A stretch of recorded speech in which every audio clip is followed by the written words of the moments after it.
Do you know you can choose how your Samsung Galaxy S26 Ultra balances performance and battery life? With performance profile, you can decide what matters more to you. Let me show you how to change it. First, open setting. Scroll down and tap device care.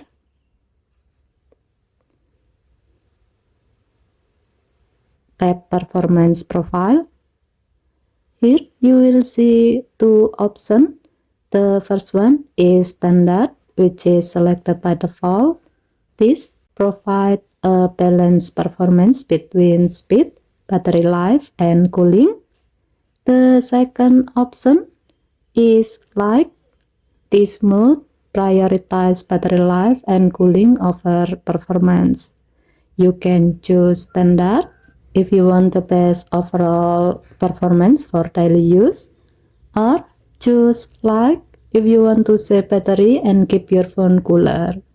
Just select the option that fits your need. As a note, this setting doesn't apply to games. You can manage game performance separately in Game Booster setting. And that's how you adjust performance profile on the Samsung Galaxy S26 Ultra. Okay, thank you for watching. Please help to like and subscribe. Have a nice day.